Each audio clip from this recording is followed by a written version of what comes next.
Welcome back to the Pilgrim Faith Podcast, where human wonder fuels the quest for Christian wisdom. Today, I'm joined once again by my good friend Dale Stenberg, and today we're going to talk about fear. We're going to do that because Dune just came out. And if you know anything about Dale and me, you know that we were really, really excited for the new adaptation of Dune. And we're not going to review the film. Nevertheless, there's a theme in the film, and there's a theme in the book that is fairly rampant throughout, and it is the theme of fear. There's this famous, what do you call it, Dale? The litany against fear. Yeah. Yeah. Do you have the text of it? Yeah, so maybe that's the way we'll get into it. I'll read the litany against fear because you and I have discussed this in our conversations, and then we'll talk about fear. Yeah. So this is the Bene Gesserit sort of, without going into a deep explanation, these are the sages that are sort of pulling the strings of reality to craft a plan for the entire cosmos. And one of the things they're concerned about is fear. And here's their litany. It says, I must not fear. Fear is the mind killer. Fear is the little death that brings total obliteration. I will face my fear. I will permit it to pass over me and through me. And when it has gone past, I will turn the inner eye to see its path. Where the fear has gone, there will be nothing. Only I will remain. Herbert was a genius in writing the book. But I think that he's on to something there. And Joe and I have been talking about fear off and on, for months, really. It's been sort of sprinkled into our conversations. Yep. But last night we had a good conversation about fear. And so I think it'd be worth it to sort of look at it, analyze it, pull it apart, and it's fascinating that in Scripture, I've seen this claim repeated every so often. I don't know if it's precisely accurate, but it's often repeated that the most common command in Scripture is the command, do not fear. And that, in fact, I think somebody counted up that it's 365 times. So I'd love to see somebody write a redemptive historical, a year-long devotional based upon every passage that says, do not fear. But it's fascinating that is, if it's the most common utterance in Scripture, and you think about the amount of times, an angel appears or something, or Jesus says to the disciples, "Do not be afraid." It's fascinating if that is its degree of prominence, because my own sense is that in Christian discourse, or at least contemporary Christian discourse, it's not talked about that much, or if it is, it's talked about in somewhat general ways. We can all, for instance, just say, like, everybody has fear, don't be afraid, et cetera, et cetera. But how deep does fear go, and how does it animate us? A sort of grammar of fear, an exegesis of the thing that is fear. I don't see a lot of discussion of that, or at least in my own experience. There are some notable and good exceptions, but not a lot of them. So it strikes me as something to have a clarified mind about, particularly, I think, in our time, because one of the things maybe we'll discuss, I'll just ask this and maybe you can say what you think about it, and that is courage. There's a lot of in our civilization, in our current cultural moment, all over really this kind of spectrum of the culture wars. There's a sort of encouragement to courage, which one might think of as a sort of fearlessness. What we really need these days are courageous men to stand up for the truth. And you see that on a kind of lefty inflection, right? You need to speak truth to power, or you need to write that hashtag so brave book, or support your hashtag, be hashtag so brave and support your friend when they blah, blah, blah, blah, blah on Twitter. Everybody is wanting to sort of script themselves, interestingly, it seems to me, into this grammar of courage. And I wonder, how does that relate to fear? Because it ostensibly, it looks like fear is the problem and courage is the solution. But is there a way in which this kind of contemporary, and I suppose I'm giving away my tipping my hand here, this contemporary parody of courage, is there a way in which it is actually really subliminated fear in a lot of ways? Yeah. I I led a Sunday school in 1 Corinthians 16, 13 or 14, I think it is, where it's like, stand firm, be a man, make sure that you love one another. And I talked about courage, because I do think that the modern understanding of courage is sort of like removing the fear. Like, what it means to be courageous is to not feel fear.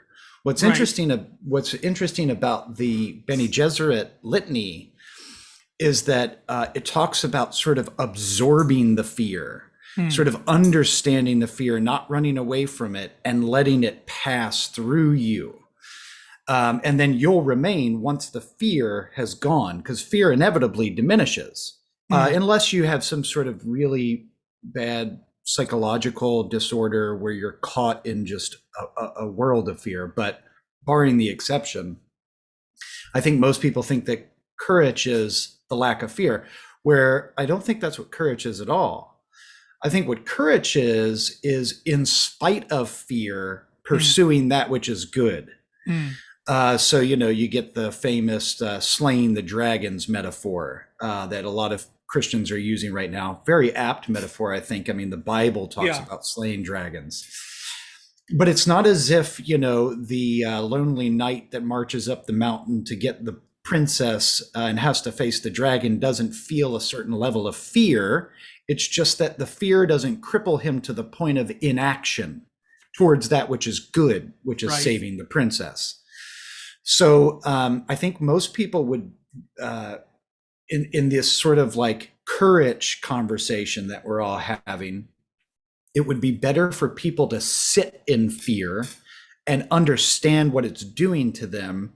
And that is actually what courage takes, is to not to run away from that which is frightening or induces these sort of panicky, fearful responses, but to absorb the fear and then by faith move out into that which is causing the fear in order to overcome it. Right.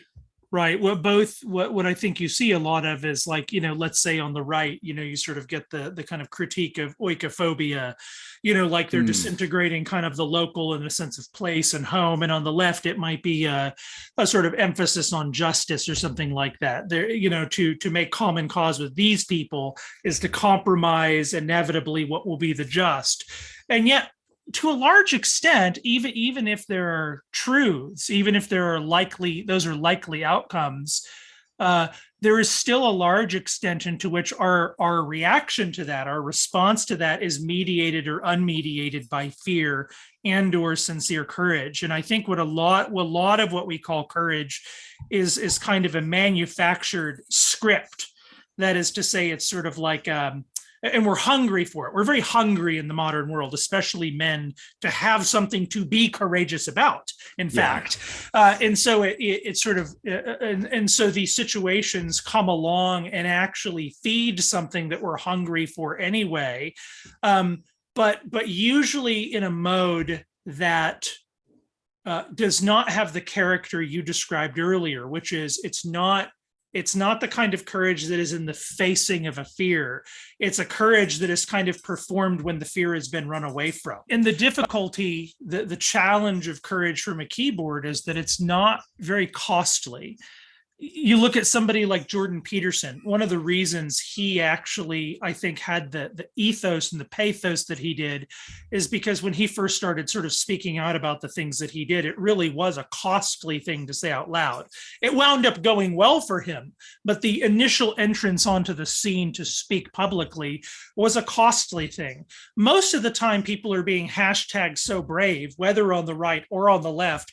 They're doing so from within communities that not only it would be suspicious if you weren't doing that, but valorize the very doing of that. And all it does is actually give you social gain and social cred and get you looked at a certain way. It's not very costly. And I think real courage is sober. It's and in fact, you don't want your generals. It's one thing to have the foot soldiers sort of out in the war, sort of joking and being, jovial or whatever. But the generals especially aren't supposed to have the kind of courage which is mere bravado. The generals especially are supposed to have the kind of courage which is costly and extremely sober, even a little tragic. Yeah. And that's what I was going to sort of follow up with. What you're saying is just to say, even if you frame yourself as taking, let's say, just a stance on social issues, and there's a gazillion that you could take. Yeah. The phenomenon that you're describing, I see it all over the place. I see it on the right and the left. It's all over the place. It doesn't take a lot of courage for a Hollywood actress to stand up when she's receiving her Emmy award and talk about how, climate change or whatever, or LGBTQ stuff, because she lives in an environment that's going to applaud her no matter what she says about any of those hot button topics. In the same way, if you live in a sort of uber conservative environment and you stand up and you say something against them, it's not going to cost you within your community. Now, I think what could happen, though, is one could mistake courage. One could be stupid and consider his stupidity or her stupidity as courage. In other words, they could be so inflammatory, not sober-minded, not ordered, erratic, passionate, not controlling oneself, and then they get consequences for their actions and their rhetoric, and then they retreat to the moral high ground or the virtuous high ground of courage. Well, it took me a lot of courage because I received all of these negative, I was impacted negatively for my courageous opinion. And so there really is a fine line to walk between understanding true courage versus putting yourself in a position that's going to cause you harm for articulating your opinion unnecessarily. Yes. So you really do have to come to a sort of sober-minded, level-headed, prudential settling of the soul to say, here are the hills that I'm willing to die on.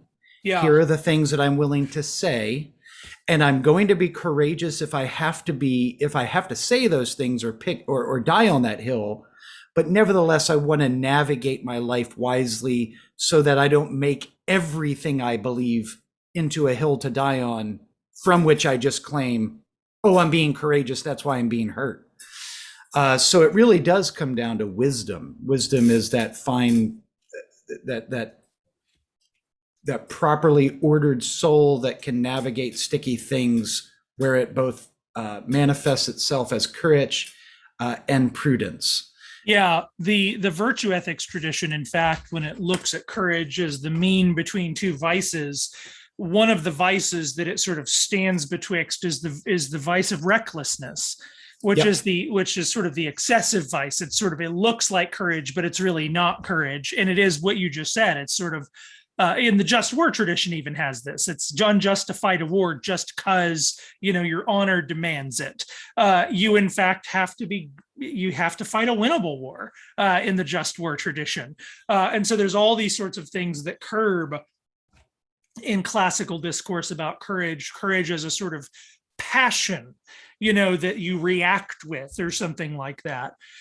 Another example of this, and Dune is interesting. One of the things the film captured very well, and I think it's also, I'll mention an example of this in Lord of the Rings.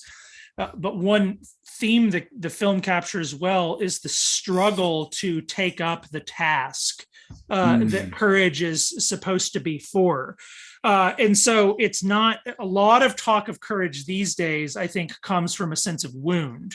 I'm wounded, and then courage somehow gets attached to a reactive spirit that is moving with quote, quote, courage from a place of wound.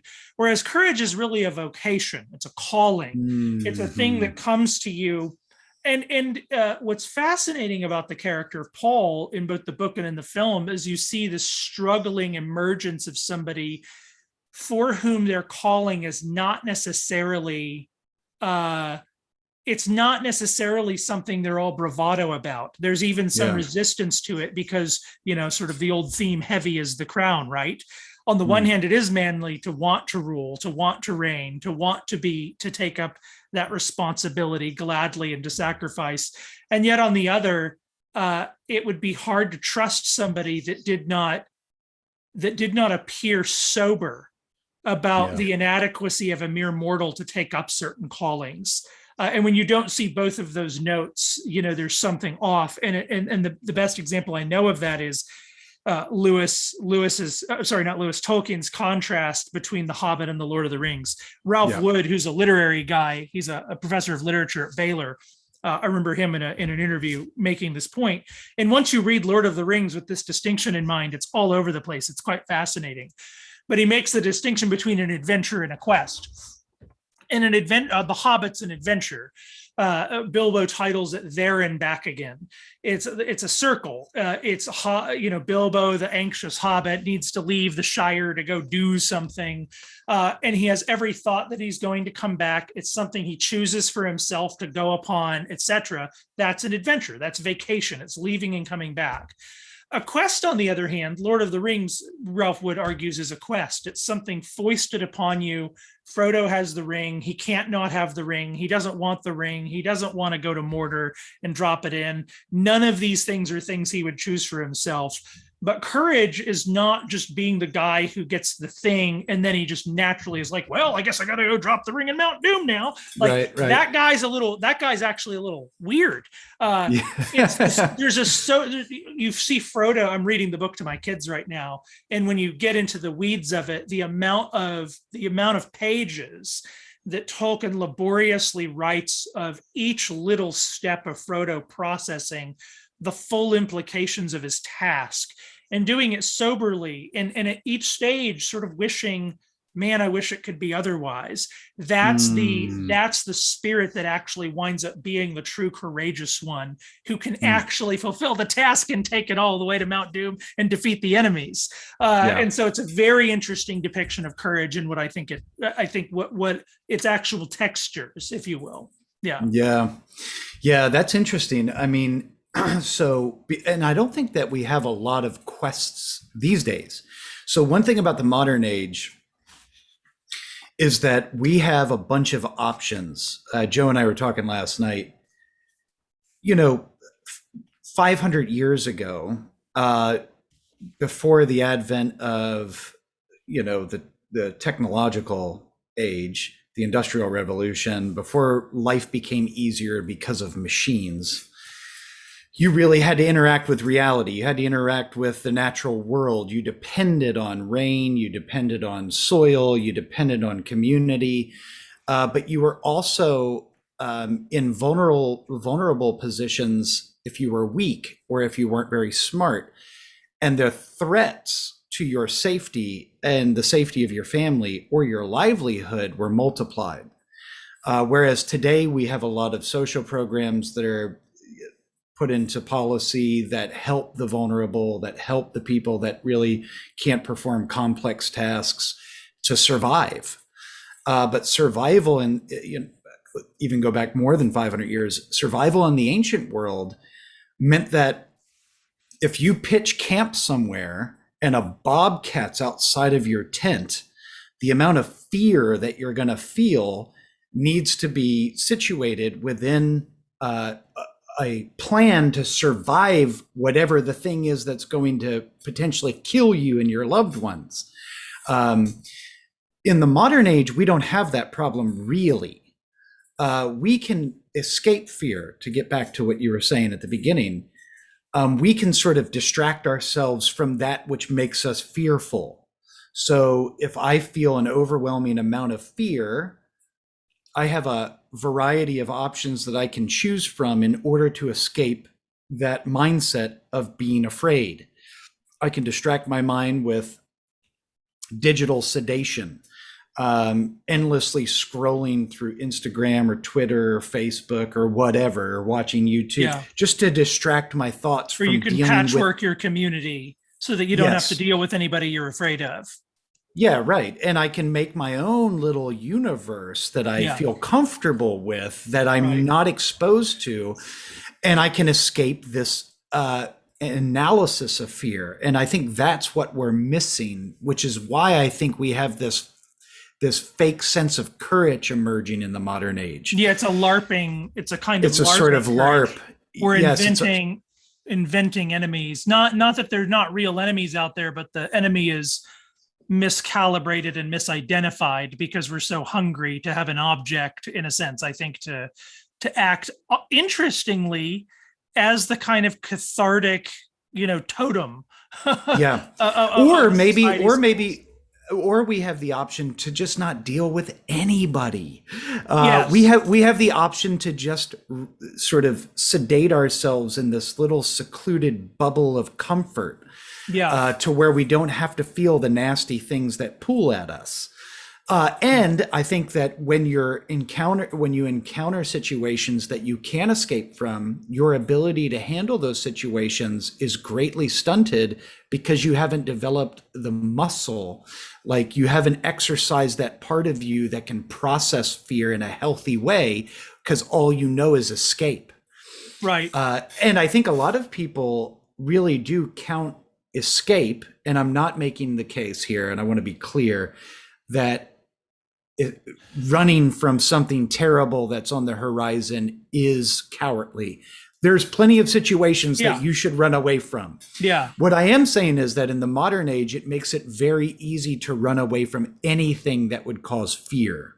Yeah. When that happens and you create a pathology of doing that, you lose the ability to squarely look at the thing that makes you afraid in the face and digest it and understand it and let it pass. Let it pass. Thank you for listening to today's episode of Pilgrim Faith Podcast. The Pilgrim Faith Podcast is a podcast of the Davenant Institute. Our previous episodes can be found by going to youtube.com/Davenant Institute. The project that Joe and I are interested in is using human wonder to fuel the quest for Christian wisdom. We have interviews with authors and have conversations about topics that interest us. If you find that this content is intriguing and sometimes challenging, but nevertheless edifying, and you'd like to support the project financially, then in the comments section of the YouTube episodes, there's a link that you can access and give any amount to help Joe and I continue to produce content like this. We hope that you will enjoy the rest of this podcast, and we look forward to seeing you on the next one. You think about this like relative to marriage, it would be interesting. What if people, well, in fact they do, but what if people applied to their own marriages the mentality relative to fear and courage that we apply to civilizational structures? So one of the things that happens in marriage, you and I have both been married for a decent couple of years, especially together. But one of the things that happens in the struggles of marriage, for instance, is that the present conflict, the tension, the pain, the wound, the whatever it is that you trigger in each other, you become fearful that the experience you're having right now is some sort of totem of the whole future of your relationship. So you feel trapped. Oh, I'm in this marriage where this is the story. This guy's this way, I'm this way. Never the twain shall meet. It's just too hard to kind of tweak the algorithm such that the output could be different. And even if we did, would that output be actually a thing that I wanted? And you sort of reduce the kind of infinite world of personal souls and the electricity that can go on between them to some predictive calculus that really is rooted in fear. I'm afraid that I'm not going to get what I want. And so what do people do? They either check out or they go find, quote, quote, something they want. Whereas the real thing is that you actually just can't look at marriage that way. It doesn't mean you don't have fears that, oh no, is this the futural kind of direction of the relationship we have here? But what it does mean to, use that language, you face that fear and you let it pass through you into reality, so that what really remains is you in a marriage that just is what it is, and all you can do is move it toward the good and actually live in hope that what God can do on the other side of that is bigger than your imagination. And actually those who do that, you actually watch their marriages improve. And I think if you were to, again, take that to kind of civilizational structures, very often you get the sense that, okay, here I am in the suburbs. Here's what's going on in the local public school and the local magistrate and the local this and the local that. And if all of that is what it is, I'm never going to be able to have the society I want, or my children are never going to live in the neighborhood I want them to live in. Our body politic is never going to look the way I want it to. And that is legitimate to be disappointed about. There's nothing Sure. wrong with feeling the natural drive toward those things, and to be disappointed that you live in a context where acquiring them is difficult. But what can be a problem is if you don't look at that, and part of you isn't firing toward, okay, this objective good is lacking in the world. Maybe it's actually your job to go give it. Maybe the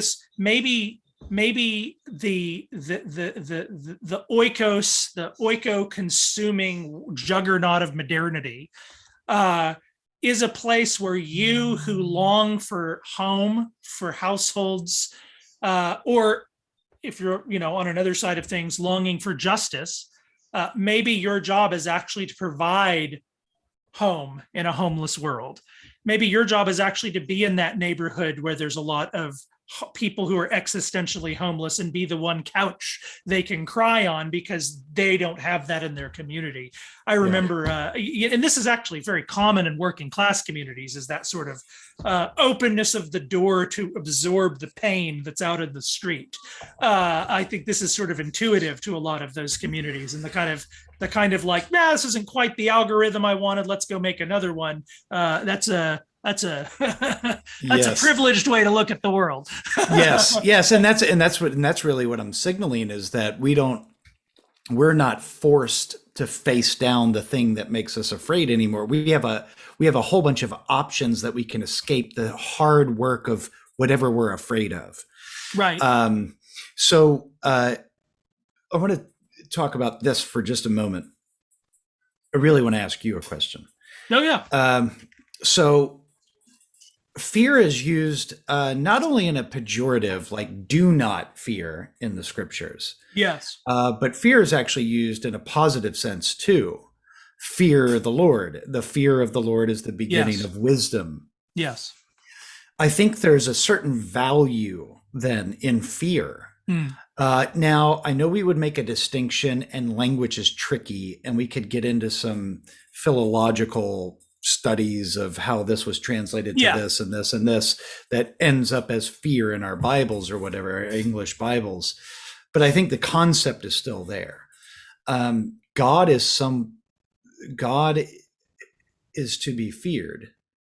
And then once that fear is realized, then you actually begin the journey of wisdom. So there's a value to fear. I think that when you talk to people about, why are you afraid? It's normally to comfort someone. But I wonder if there's a utility to fear in which we can leverage that feeling of fear in the minds, in the psychological state of people, because fear really is a psychological state that manifests physically in our body.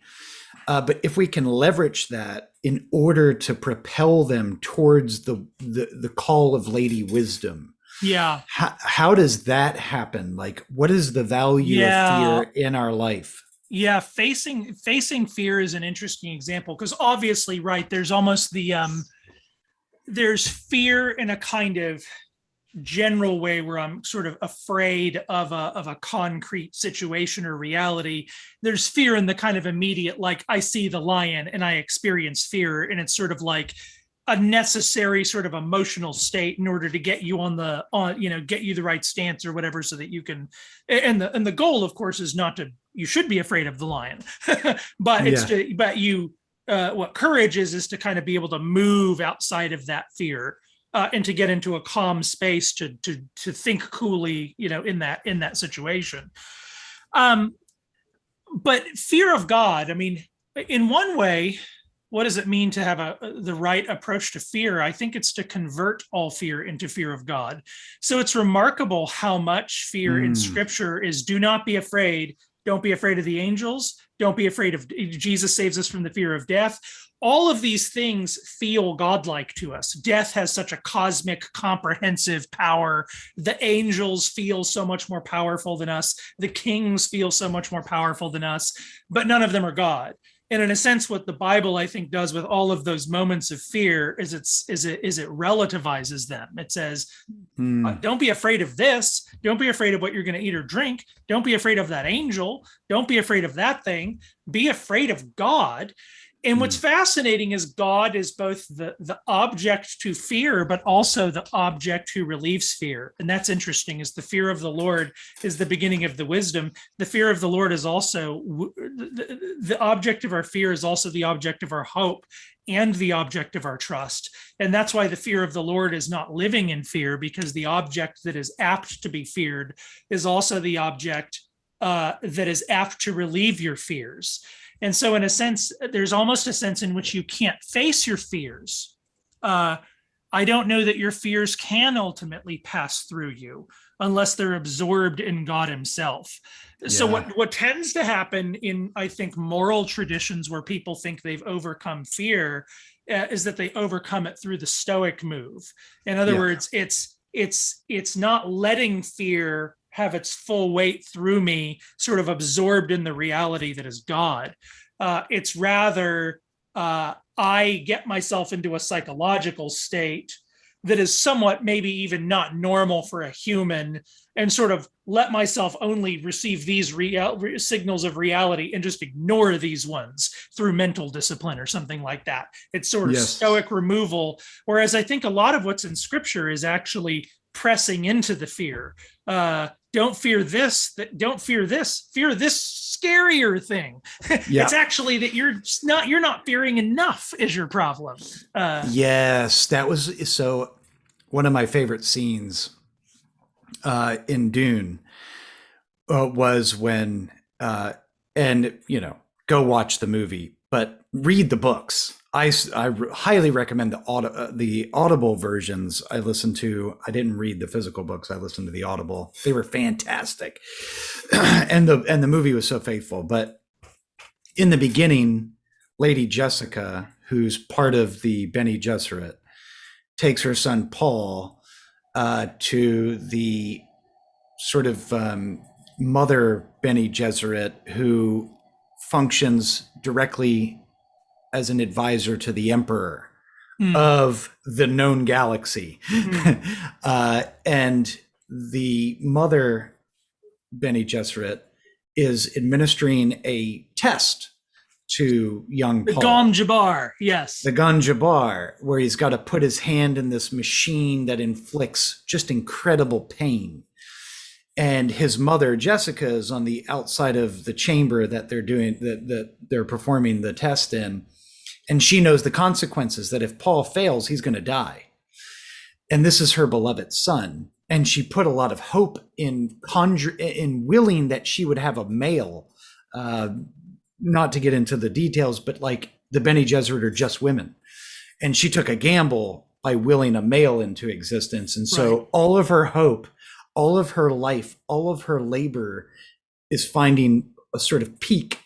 If her son dies, it's all for naught.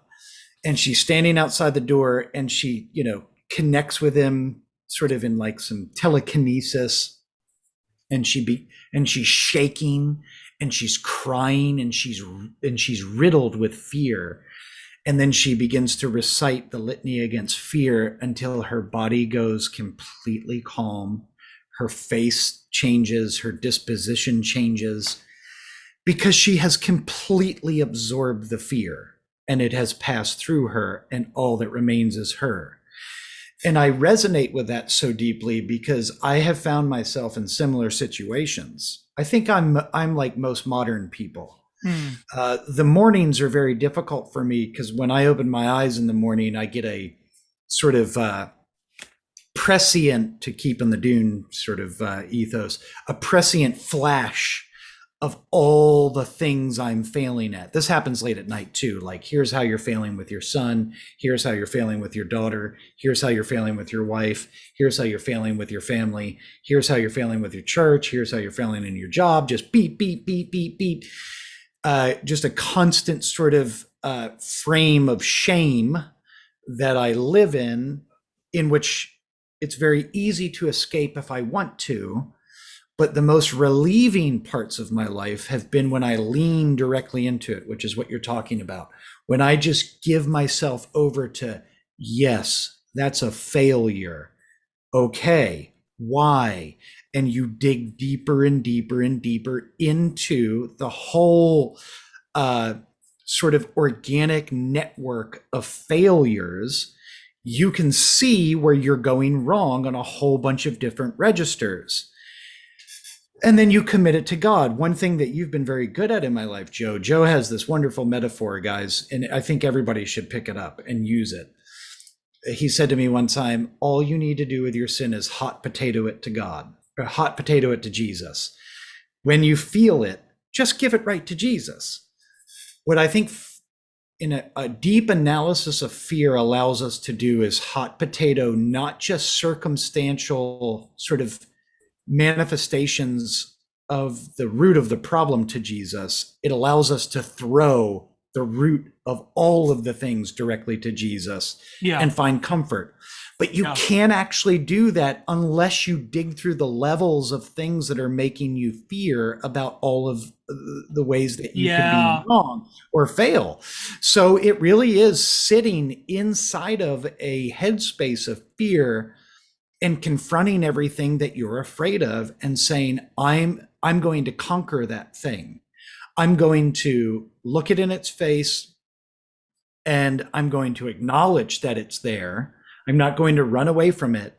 And then I'm going to hot potato it directly to Jesus and feel the relief, the comfort, the overcoming of fear is found in Jesus. It really, and I don't mean to sound like a Sunday school level of like it's all Jesus. This is almost it's interesting. I've mentioned this maybe once or twice on the program before, but Patrick Steffen's dissertation was so fascinating to me. It was published, The Power of Resurrection, published by Fortress Press. But one of the things he shows is how Christianity spread largely because it helped an enormous amount of the population in Rome to overcome the fear of death. So Caesar's power was entirely a power over the body. That's what kept everybody in line. And the moment you have a resurrected one on the cross, the symbol of Caesar's power over the body becomes the very symbol of Caesar's defeat through this thing called resurrection. Now, you read Jesus in Revelation, right? I have the keys, not Caesar. I have the keys of death and life. I am the, Jesus is resurrected, basically. That really does, in concrete history, the fact that people believe it, even if you don't believe in the resurrection, in concrete history, one account of why, nevertheless, Christianity spread so much is that people at least believed in the resurrection, and it caused them to overcome their fear of death and therefore undermine the role that Caesar was having in the empire. One of the things that's fascinating about that, though, is that kind of courage and that kind of fearlessness is a fearlessness that really at root is heavenly minded. And so here's what I mean by that. It's not the courage that says, I'm going to be courageous to have this worldly outcome. And so I'm going to defy, there's a sort of lot of defy tyrants language these days in all directions. I don't mean that in just a right thing. There's a lot of lefty versions of defy the man or the patriarchy or whatever. There's a lot of defy this, but the courage is almost inextricably tied with a would-be result in the world. Early Christian courage is fascinating because it really is rooted in just having one's hope in heaven. It's not about having it's the anti-strategy. It's not a strategy. It's just most of the Christians lived exactly where they were. They did exactly what they were doing. They were normal people. They lived ordinary vocations in the empire, distributed throughout the empire. but they were unafraid of death. Yeah. And Yeah. so the reason for the hope that is within you, I mean, that's what spreads throughout the empire. And it seems to me that that heavenly mindedness is part of what a real Christian lack of fear is. And I think fear of death is ultimately the thing. You know, philosophers in the 20th century have talked a lot about this, that the human life is sort of structured as being toward death. Death is such a fascinating thing that all humans cryptically confront. You know, it's in the Epic of Gilgamesh as such a primal thing for human beings. And I think behind all fears, in some ways, if we could reduce all fears to something, there is a kind of implicit fear of death of some sort. Yeah. In the structure of fear itself. And there's in Christianity, and I don't even want to make it an itty, not the ideology, not the ideas, the reality of Jesus really did inject into the world some infusion that inoculates people against a certain kind of fear of death. Not that we absolutely don't fear death, but that it relativizes the human fear of death, I think, in a very prominent way. And I don't know that we are intelligibly looking at Christian courage unless we see it wedded to that kind of heavenly mindedness and hope. You know, yeah, maybe it'll all fall apart, but that's okay. Not that I want it to, but I'm just here to serve. It's like, if this is the ship and it's leaking and it's sinking, I'm just going to plug holes until it goes down. And if I'm one of the captains on the ship, I guess I'm going down with the ship. You know, yes. Yeah, I mean, and I've said this before, Christianity, and I say this both sort of metaphysically, objectively, and subjectively. Christianity for me has been exactly what you've just said, the inoculation against fear. While I still experience fear, and I will until we're dead, right? But I nevertheless have that anchor that I can sort of hold on to when the wind is blowing and the storms of life just seem unmanageable. I really do have a tether to reality, an ultimate reality that holds me from being blown away by my sort of obsessiveness over the thing that I fear. So if I cripple you, because you can cripple yourself by becoming so infatuated with the points of stimulation when it comes to fear that you miss all of the goodness inside of it. I often tell people sanctification is best understood in retrospect. It's only when you look back. In the moment, we all feel like we're failing. Well, maybe there are some people who think they're not failing. God bless those people. Maybe they are, or maybe they aren't. But I always feel like I have so much more to learn. I have so much more to grow in. I have so much more obedience to give and thankfulness to give and love to give. And I feel like I haven't dredged the bottoms of my soul to really give out all the things that I should be giving out, and that I'm going to be judged on account of that because I'm selfish. And that starts this sort of like existential crisis that if there's not some sort of anchor, objective thing that I can grab a hold of outside of me, it will consume me. And my psychological life will be completely disordered. And where courage comes in, I think, is the ability to analyze the things that spark the fear in the mind and tackle them in a real holistic way, not just superficially, not just to say, I guess I'm this, and then and then throw your identity behind whatever this is. Well, I'm just XYZ. No, and that's the way I respond this way. And so that gives me an out. Now I don't have to do the hard work because I'm whatever. Yes. I'm this way. I'm tuned this way. I'm tuned this since way. I'm just this way. Yeah, since I'm just crappy, I guess I don't have anything to give, so I won't go give it. Yeah. Yes, or because I'm debilitated in this way, or I'm prone like this. You know, well, I guess that's just like a psychological thing, and therefore there's no work to be done. There's nothing that I can improve there because it's a dent in my being that I'm never going to be able to fix. So I give up. What I think, at least for me, is what I try to do is try to dig into the thing that is the dent and say, oh, well, you could just make this move. Like I could spend less time on social media. That is probably the biggest cause of most of my anxiousness and my fear. I could give up some of that. It's not going to, what people say is like, oh, you get addicted to social media. That's true. And I'm not downplaying addiction. Addiction is a real problem. But it doesn't mean that you just surrender everything you're not on the trapped. altar. Yeah. I have a the plasticity of my psychological state means precisely that I can remold it. Yeah. So all hope is not gone. I can actually deal with the problems that I'm dealing with, but I can only do that if I face the thing that makes me afraid. So yeah, I think that's right. I think one of the things that happens is that you go through all these fears, you face them, you name them. I do think there's, it's interesting.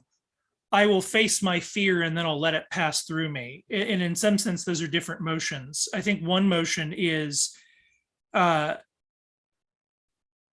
very fact that you're sort of assaulted in the morning with all of the things you're not doing well. That's also its own kind of meta level fear. In other words, like I think what a lot of people labor under as Christians, especially if you've coming from a certain community, is it's not just, oh, I want to be a good boy before God.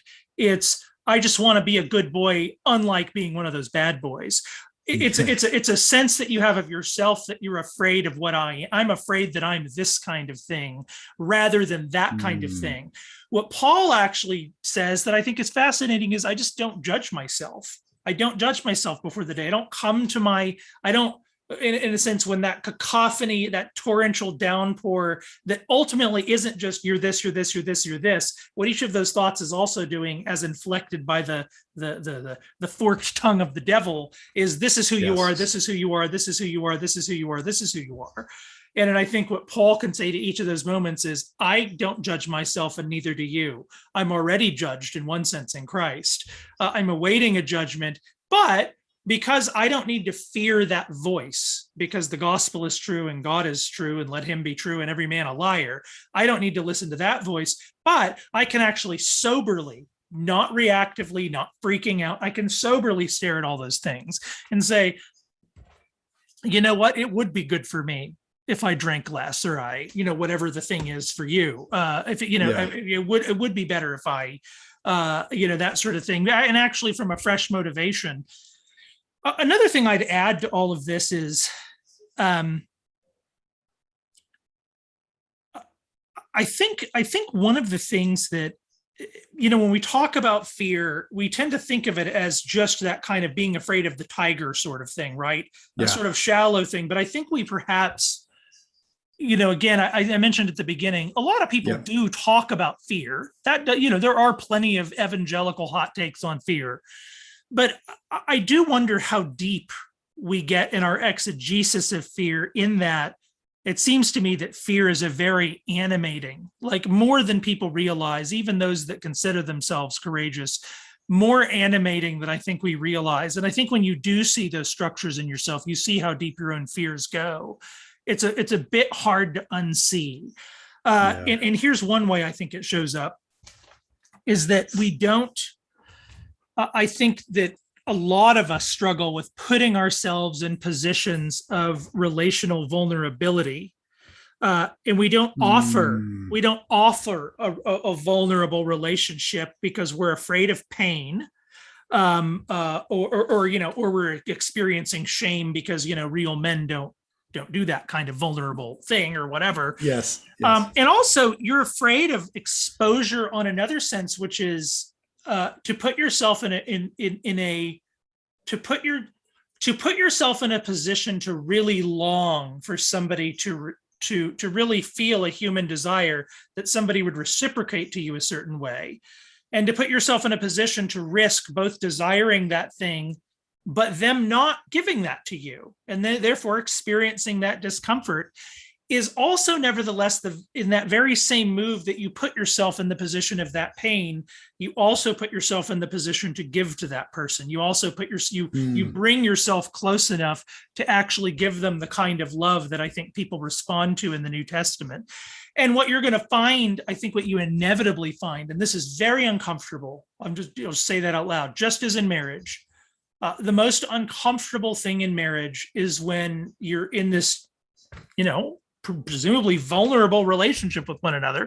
That's what it's supposed to be, but you're exposed. All of your crap under the covers comes out and you have to see yourself very objectively.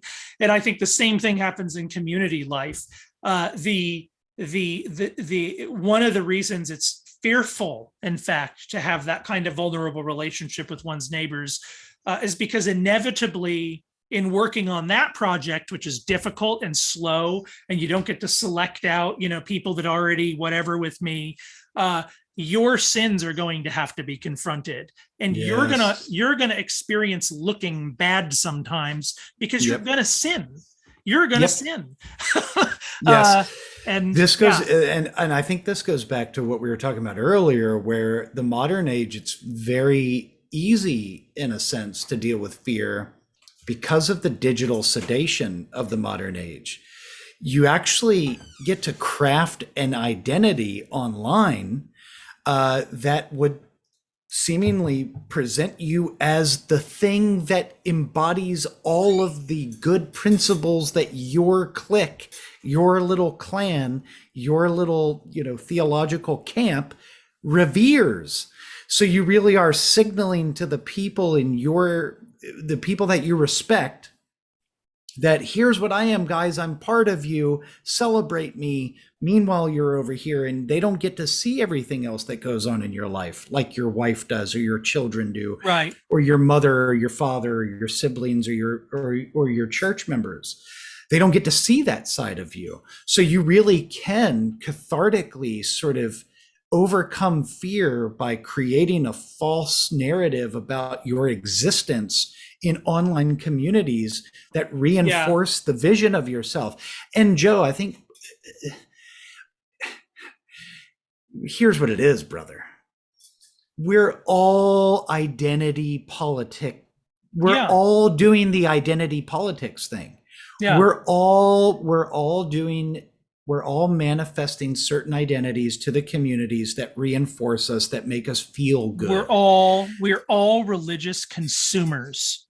Yes. That's what really does unite American civilization. And saying this out loud is not the same thing as distancing oneself from it. It's to name something about oneself. Sometimes we act, but we're consumers. That really is what unites America, literally at a civilizational level. What we as Americans have in common with one another is consumptive patterns, media consumption or product consumption. That is mostly what we share. And in fact, one of the reasons I think COVID was so hard for civilization is because we saw what happens when you're not allowed to, talk about the Lakers, a whole year without sports. Turns out that was important for the literally American civil structure, because those are the thread, and those threads are actually probably harder to sever than people think as well. There might not be as shallow. In fact, in some cases, as one might think. But right, there's a way in which we're all consumers. You mentioned online communities, but you can see this in incarnate communities as well. It's like I live in the Dallas area, and if you have an automobile on Sunday morning, you have 3,000 churches to choose from. Yeah. It's just like choosing restaurants. At the end of the day, and if one excommunicates me, I can go down the street and go get another one. And most people, including ourselves, when we choose a church, there's an element of that there, and you have to kind of actively fight it in a sense to not be overly kind of buffet-ish about it. And we can do this with communities now. Increasingly, there's tendencies, and I'm not absolutely judging this. Some like intentional communities, for instance, I don't think they're always bad or anything like that. But that's to bring back to Joshua Mitchell when he was on our podcast, talked about supplements and substitutes. that's always a supplement to the normal thing. The normal thing is you're born and this is your community. The people around you are your community. The supplement is the intentional community project, in a sense. That doesn't mean it's a bad thing. It might be a very good thing, but it's not. But it can also be a thing that gives in to our very own consumerist tendencies when projects get hard.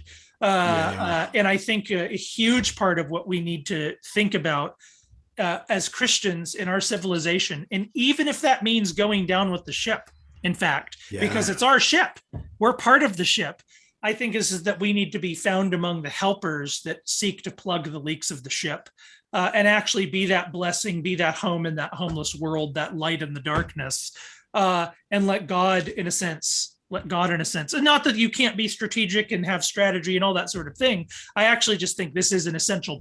This is that without which no strategy matters. More the way I'm trying to speak of it. Yeah. I think that's brilliant. And sort of as we're winding down here, I'll share one more sort of closing thought. And if you've got anything, please. I think the only thing that I want to communicate clearly to give our listeners sort of a handle to walk away with the conversation is, I really want to emphasize, maybe to a fault, but I really do want to emphasize fear can be healthy for you. Now, the Bible says God has given us a spirit of love and not of fear. If you live your life in fear, that's unhealthy. But if you embrace fear to see what you can jujitsu out of it for the good, that's healthy. Fear, I think, fear motivates us to either confront it or run away from it. The biggest leaps and bounds of my spiritual growth have come when I have decided I need to face the fear. I really need to look at it dead in its face and, like you were saying, name it and go to war with it. That's courage. When you exercise that courageous, virtuous muscle, it becomes stronger and stronger and stronger. And it's going to lead you deeper and deeper and deeper into other things that you didn't understand were fearful. So when you awaken that sense of your life, your inner life, the life of the mind, just be prepared that it's going to drag you deeper into sort of darker circles of things that make you afraid. But if your courageous muscle is being exercised all the way down, then you can do real work.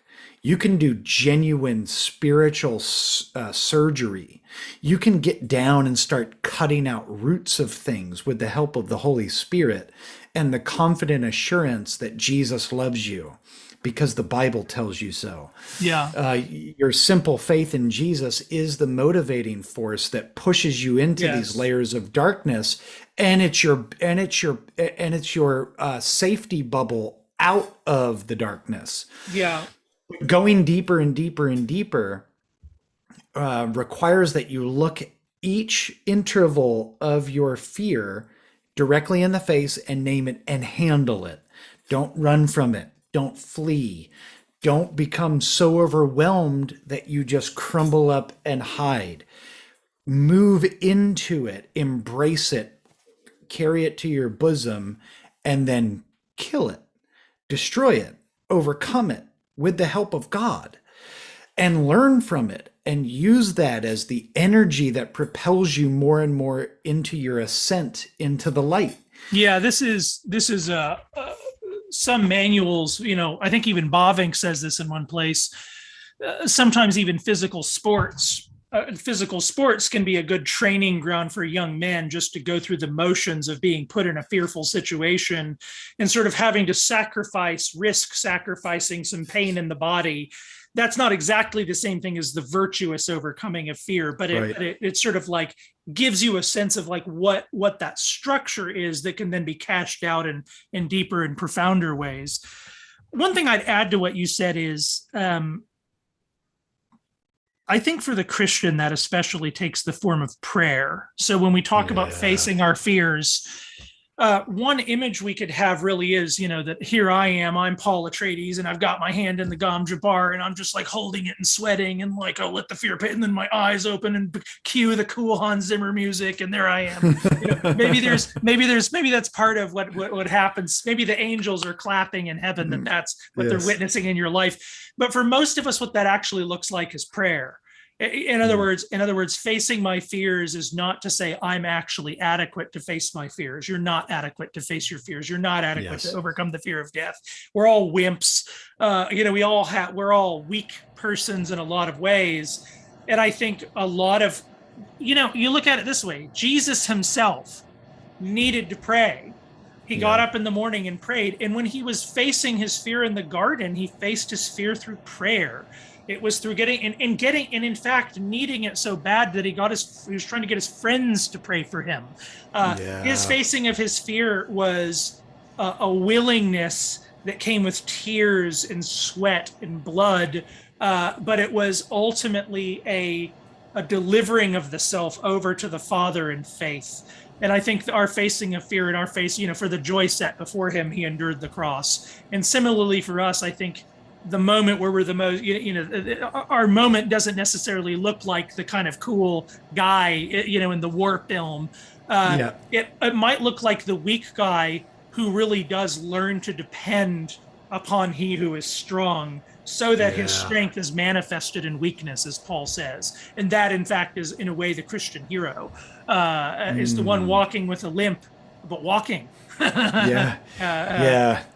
Good word, brother. That was a good conversation. I mean, we could talk more about this thing, obviously. But is there anything else you want to add? No, I'm good. All right. So, conversation about fear. It's been good.